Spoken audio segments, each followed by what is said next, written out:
In the paper on fertility, let's focus in this module on Bongaarts' Proximate Determinants model. In this module, the major learning objectives would be to understand Bongaarts' model, to understand variations in levels of each inhibiting factors of fertility in different settings, and to have a critique on the main limitations of the model. Studies of the causes of fertility levels and their changes often seeks to measure directly the impact of socioeconomic factors on fertility. Such procedures have a broad appeal to policymakers, offering as they do to pinpoint mechanisms which are susceptible to manipulation by official policy makers. Despite this appeal, such approaches are considerably more problematical in their application. Not infrequently, relationships are found to differ not only in magnitude but even in direction in different settings and at different times, as mentioned by Cochrane, 1979.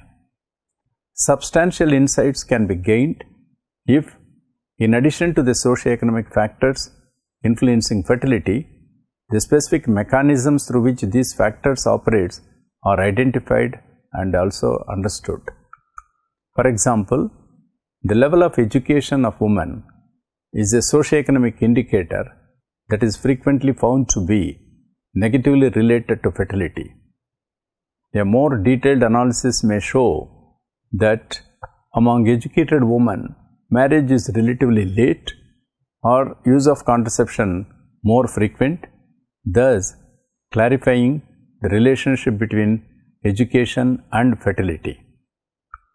In general, the biological and behavioral factors through which socioeconomic, cultural and environmental variables affect fertility are called intermediate fertility variables, as per Bongaarts, 1978.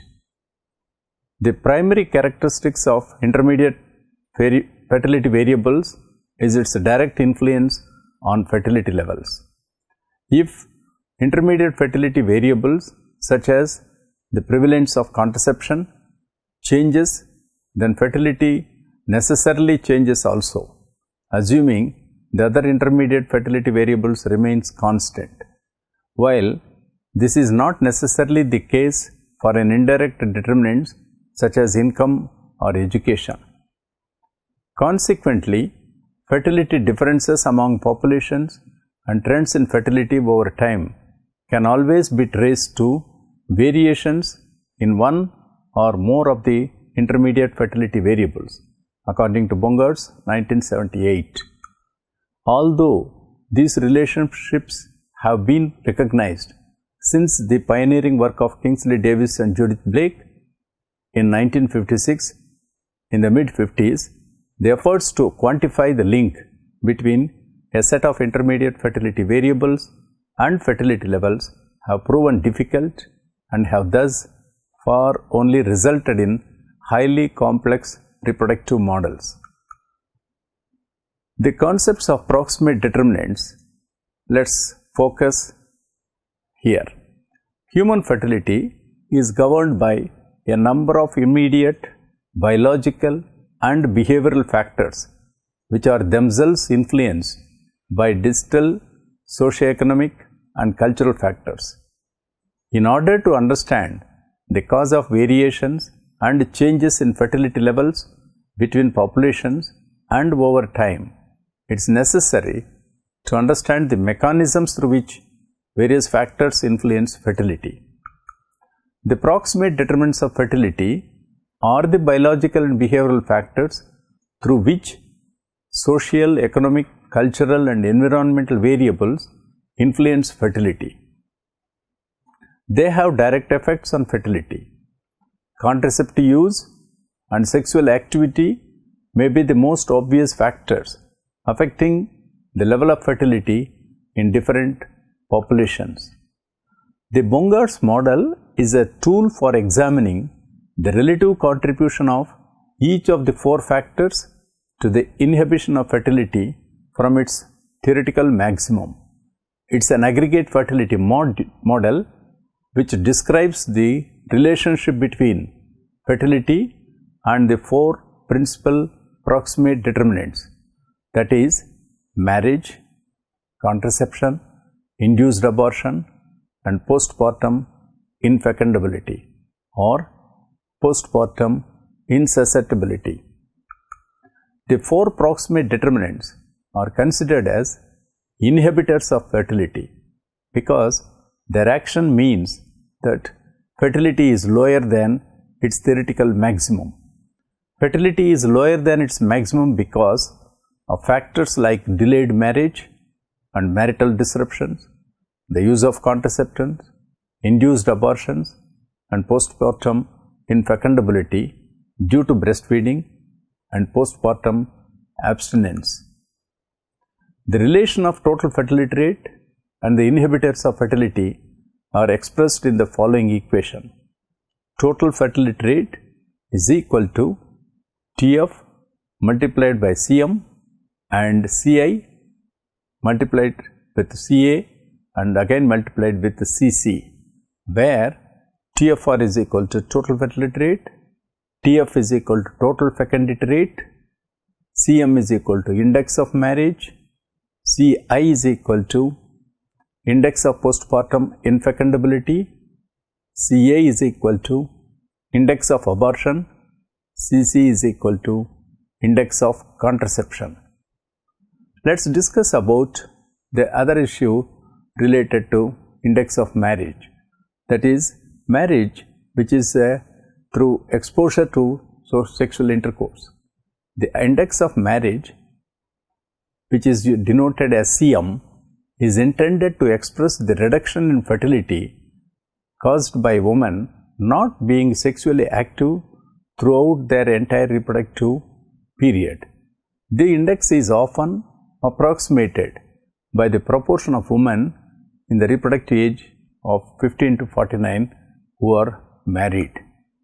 The formula refers to is CM is equal to sigma of MA multiplied by GA whole divided by sigma GA, where MA refers to age specific proportions of currently married or in sexual union women, GA refers to age specific marital fertility rates, usually referred as ASMFRs. To estimate CM, we take a weighted average of the age specific proportions of currently married women with the weights provided by age specific marital fertility rates. Strictly speaking, we cannot simply take the proportions of all women who are married, since the fertility impact of marriage varies depending on the age distribution of married women.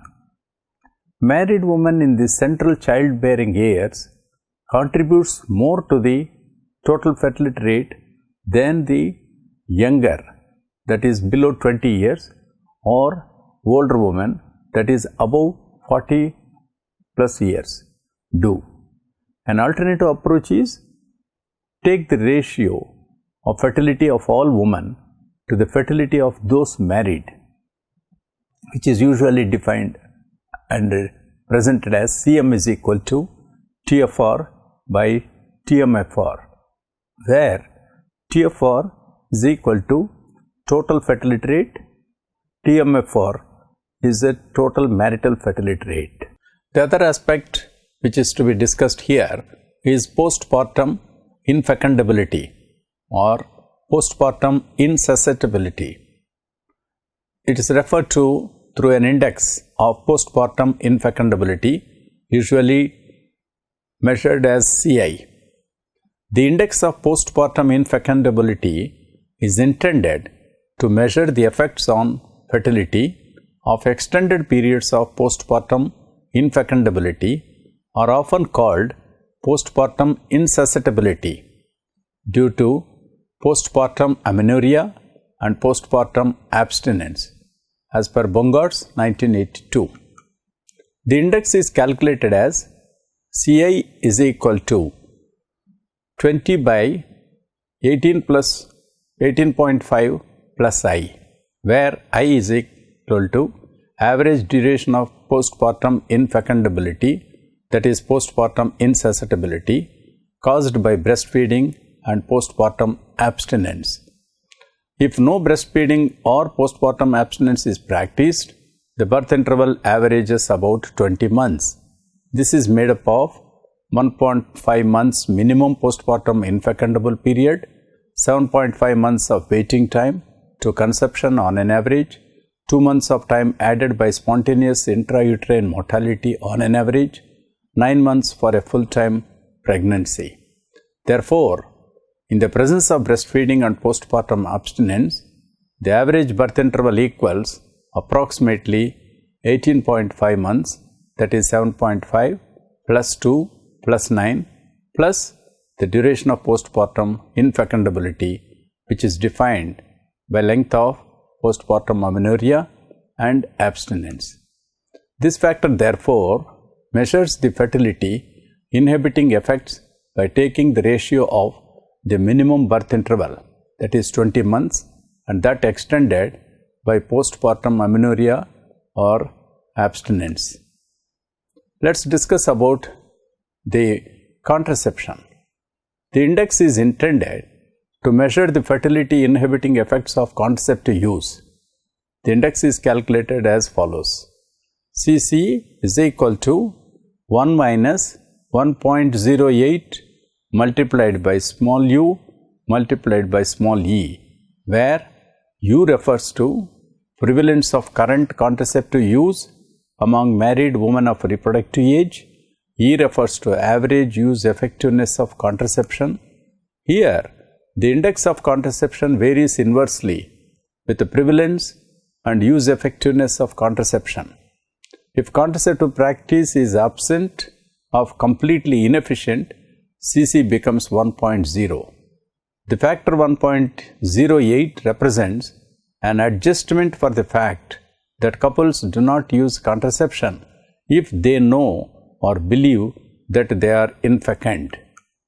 The absence of contraception among such infecund couples implies that the contraception that is practiced is concentrated among fertile couples.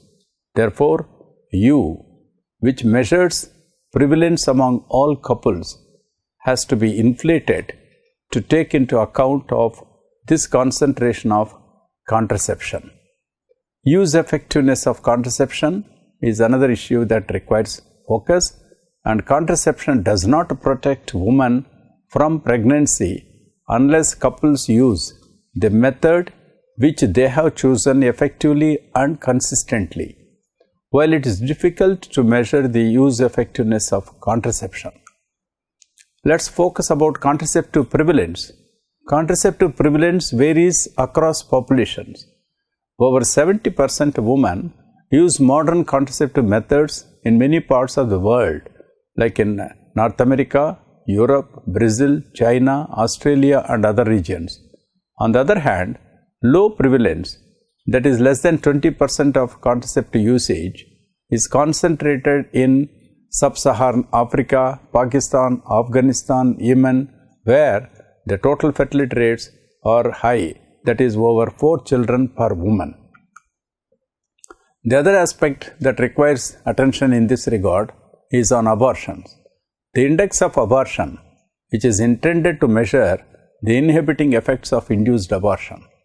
The equation for the index is calculated by recognizing that each abortion will avert somewhat less than one birth because a spontaneous abortion or stillbirth may have prevented the pregnancy from ending in a live birth, and b, following an induced abortion, a woman resumes ovulation much sooner than would have been the case had she carried the pregnancy to term, meaning that subsequent pregnancy is likely to follow sooner.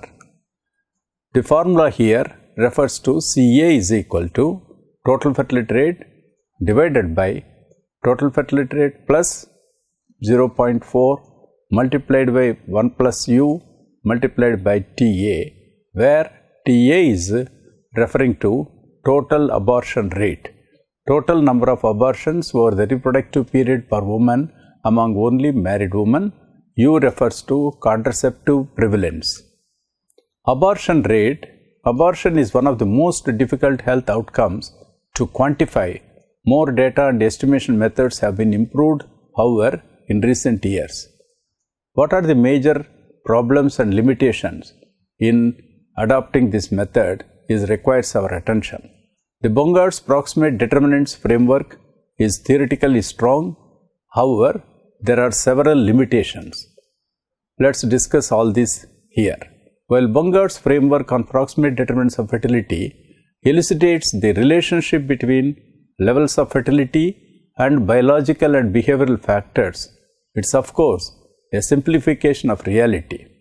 As mentioned earlier, it is not intended to obtain an accurate estimate of total fertility rate, rather it is intended to aid the analysis and explanation of fertility differentials. By focusing interest on the links between each of the proximate fertility variables and various socioeconomic and cultural background factors, several studies have attempted to apply the model using individual data, but it is often reported that the model does not explain all the variations in levels of fertility due to some of the above reasons or due to the model itself. However, Buscheri and Hinde in 2007 recently applied the model to explain the variations in birth intervals between the first and second children using individuals' contraceptive calendar data from an Egyptian demographic and health survey of DHS. Furthermore, it is worth noting that the framework was developed in the 1970s when individual demographic data were scarce and some of the data, such as the data on abortion, effectiveness of contraceptive use, and sexual activities, are hard to obtain accurately. Thus, a number of additional factors or complications are worth highlighting and may warrant consideration in certain circumstances. What it implies is that this quantitative framework adopted and suggested by Bongaarts allows the dissection of a fertility level into its approximate determining components that are labeled under the intermediate fertility variables. The analysis indicates that variations in 4 factors, that is marriage, contraception, lactation, and induced abortion, they are the primary proximate causes of fertility differences among various populations in the world. The model can be used in comparative fertility analysis mainly to determine the intermediate fertility variables which are responsible for fertility differences among populations or among subgroups within a population. This application can be valuable in analysis of the socioeconomic determinants of fertility because the intermediate fertility variables allow the identification of the paths through which different socioeconomic variables affects fertility. This module has introduced the concept of proximate determinants of fertility as biological and behavioral factors which are themselves influenced by distal socioeconomic, cultural, and environmental factors. It explains the Bongaarts aggregate proximate determinants model mainly to understand the fertility differentials across populations and over time by focusing interest on the links between each of the proximate fertility variables. Based on the model, levels of fertility is determined by the important components like marriage or sexual union, that's proxy of exposure to sexual intercourse. The other aspect is about postpartum infecundability, the contraceptive prevalences and their use effectiveness, and abortions. Other factors such as pathological sterility are also important in some populations. The Bongaarts model has been improved by Stover especially by the use of sexual activity instead of marriage, making it more applicable in many countries, especially outside of Asia. Stover's model also takes proper account of sterility, which is an important and changing factor in many developing countries. However, when it is to be seen that Bongaarts' model is widely used given its merits as referred above. Regardless of the limitations, the model adopted and brought out by Bongaarts is conceptually useful in the study of fertility and practically useful too. It allows the modeling of what-if situations, such as what-if situations, what would happen to fertility, especially total fertility rate, if contraceptive prevalence increased to X%. It allows fertility comparisons of various countries where fertility is changing in different degrees, in different combinations of factors, though the difficulty of getting reliable data on factors like abortion, sexual activities, and consistent contraceptive use and its effectiveness is to a great extent is a weakness in this model. The model is useful to assess variations in fertility. An analysis of various determinants of fertility that includes the intermediate fertility variables can therefore greatly clarify the relationships that exist between various socioeconomic indicators and fertility levels. The model can also be used to trace a change in the fertility level of a population to changes in the intermediate fertility variables. And also, we need to understand that in projections of future fertility trends, this model brought out by Bongaarts can be widely used to estimate how much one or a combination of several of the intermediate fertility variables would have to be modified to obtain a given reduction in fertility. This projection of alternative paths towards a future fertility decline could be of interest to planners and policy makers. Overall, we may conclude that the model brought out by Bongaarts have a great help in the analysis of fertility and giving a final very scientific interpretation for proximate determinants of fertility as postulated by Bongaarts, where it elicits clearly the relationship that exists between levels of fertility and biological and behavioral factors is a very, very important contribution in the field of fertility. It is very important for us to know that the various proximate determinants of important components which have been specifically brought out by Bongaarts by focusing on vital events like marriage or sexual union, the postpartum infecundability, the contraceptive prevalences and its use effectiveness, and the other dimension of important aspect of abortion. These factors are very, very vital, and this how they act as proximate determinants is a very important way of understanding in the fertility analysis.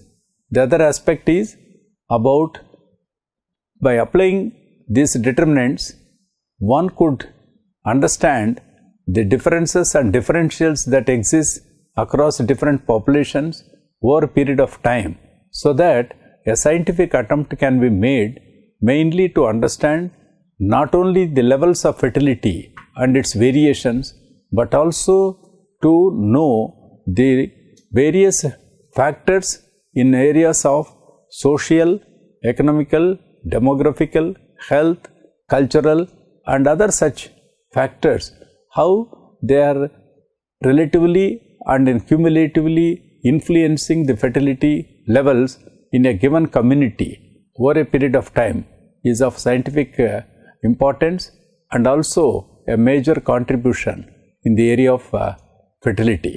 In that way, Bongaarts model is widely referred, and the Bongaarts list of variables are of great importance in the area of fertility.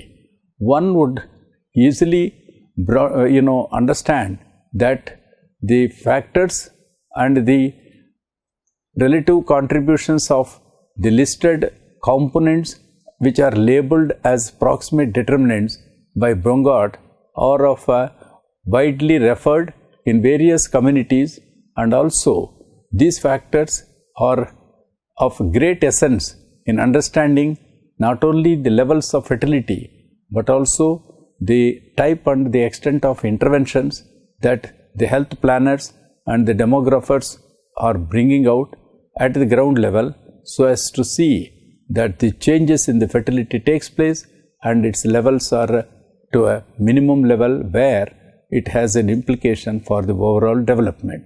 To that extent, it is important to understand the Bongaarts model of proximate determinants of fertility.